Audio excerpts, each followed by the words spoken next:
Alors, ce qu'on a fait, c'est on a entamé une réflexion sur le rapport à la technologie. On a proposé une machine interactive, uniquement utilisant des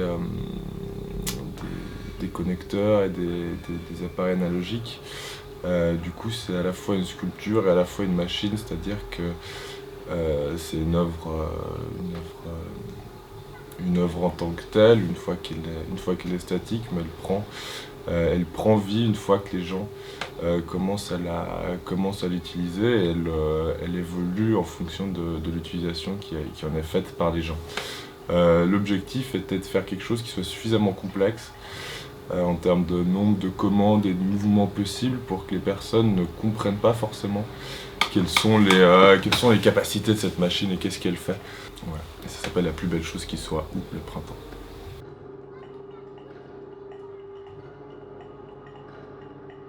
Je pense que oui.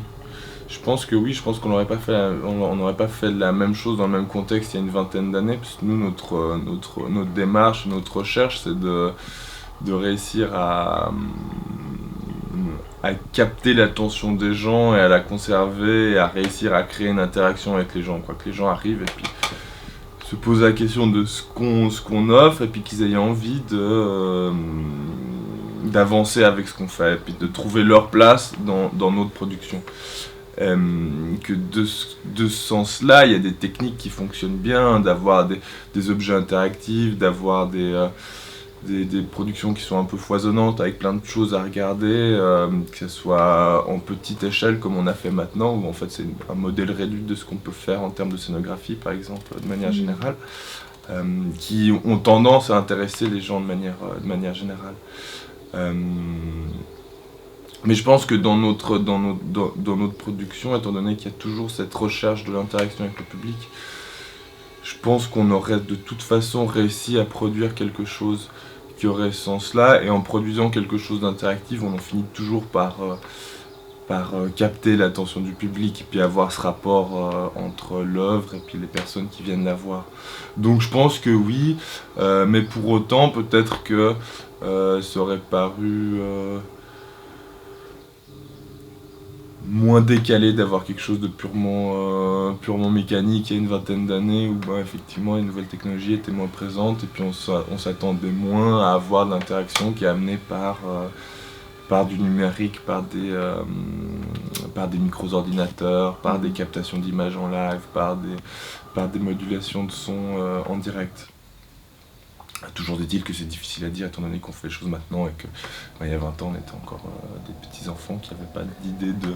ce qu'on allait faire, quoi, à part en Lego.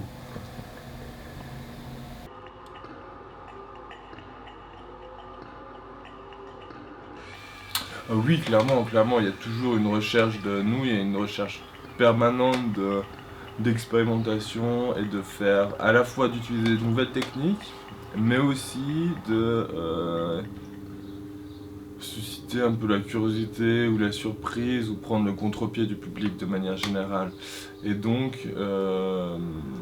ce faisant, on est en permanence en train d'essayer de rechercher des nouvelles techniques, des nouvelles manières de mettre en scène les choses. Donc cette fois-ci,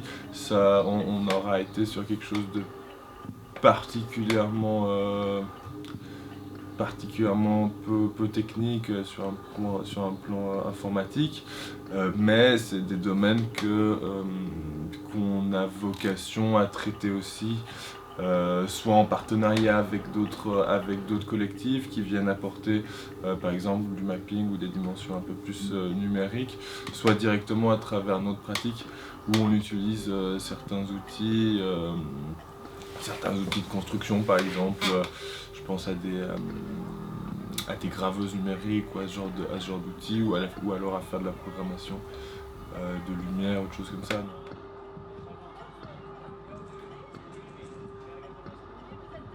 Je pense que nous, ce qui nous a construit en tant que collectif, ça a été une série d'événements qu'on a fait un peu par hasard il y a quelques années, où en fait, étant donné qu'on est un certain nombre dans notre collectif à à avoir envie de construire des choses, à avoir envie de mettre en scène en fait, des ambiances, des choses comme ça, mais sans pour autant que ça soit au départ une volonté de production artistique, mais plus une volonté d'appropriation d'espace ou de réhabilitation d'espace. Ce qui nous a amené à,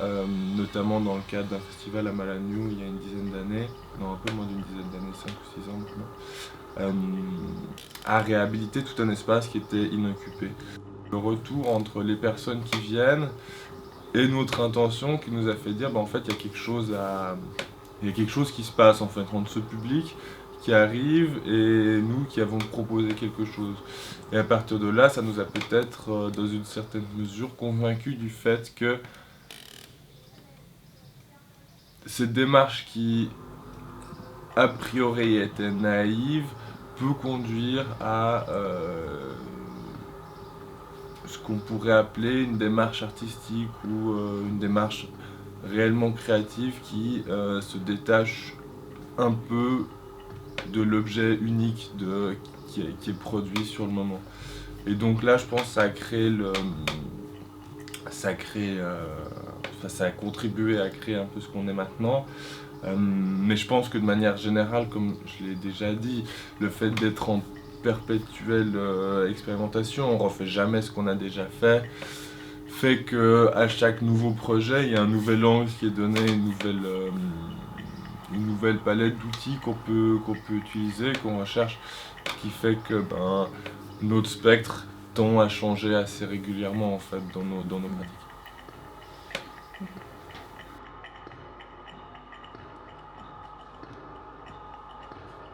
En tout cas en ce moment j'ai l'impression qu'il y a une disparition de la technologie dans le monde sensible, c'est-à-dire que de plus en plus la technologie se cache en fait. Les ressorts en tant qu'outil de la technologie, donc voilà, en fait c'est du code, c'est des machines qui fonctionnent et qu'il faut faire fonctionner et qui ont plein de potentialités, mais qui nécessitent de se pencher dessus. Que ce côté intrinsèque aux outils numériques est en train de disparaître au profit d'outils ludiques qui sont beaucoup plus faciles d'accès, ce qui rend la technologie présente. La technologie, en devenant omniprésente, va avoir tendance à disparaître en fait. Va avoir tendance à disparaître et à faire partie un peu des meubles comme font partie des meubles les moteurs à explosion actuellement où ça choque plus personne d'avoir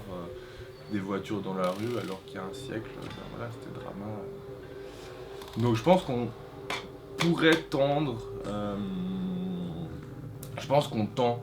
vers ce genre de mécanisme. Après, je pense que voilà, la démarche artistique est différente et effectivement, il y a toujours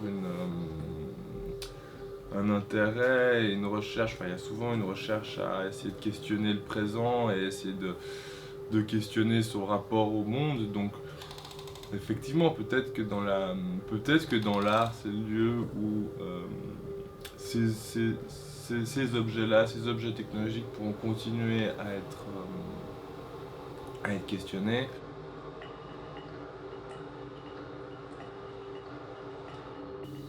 Je pense que oui, une perte d'autonomie dans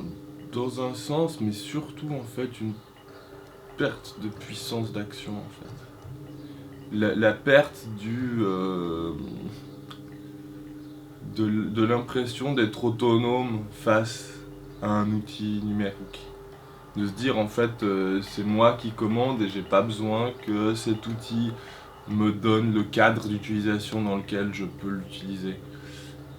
Et ça, j'ai l'impression qu'avec les smartphones et les nouveaux outils multimédia, on perd cette capacité à réutiliser, à être autonome dans son développement de la technologie, où en fait on utilise des applications qui sont déjà développées par des personnes qui sont expertes. Mais en fait, l'utilisateur, l'utilisatrice est rarement partie prenante. et qu'à terme, les gens perdent la conscience qu'en fait c'est envisageable d'être soi-même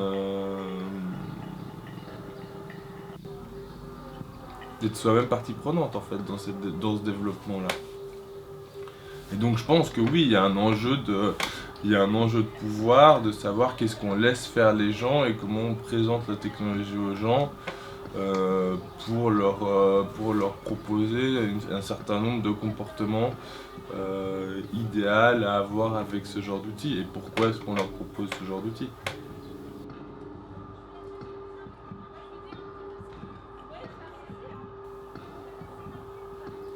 Moi je pense que il y a énormément de bonnes choses à garder dans le rapport qu'on a avec la technologie en termes de possibilités qui sont ouvertes, tant en termes de création que d'analyse, que d'échange. Je pense que clairement ça a ouvert un nombre de portes qui était inenvisageable il y a encore 30 ou 40 ans et qui est en constant développement. Moi j'aimerais bien un ralentissement et à terme un retour un peu critique sur ce que nous apportent les différents objets et que du coup on arrive à en garder une partie et à développer cette partie-là et à se détacher d'une autre partie qui n'a pas d'autre vocation que juste être produite en fait. Avec voilà, une progression de production un peu sans fin de nouveautés. Qui si tant est qu'elle soit excitante, puisque tout ce qui est nouveau est excitant, c'est évident, n'apporte en fait pas grand chose. Le rapport à de la technologie va devenir plus sain et moins boulimique et je pense que c'est ça qui va advenir en fait. De revenir à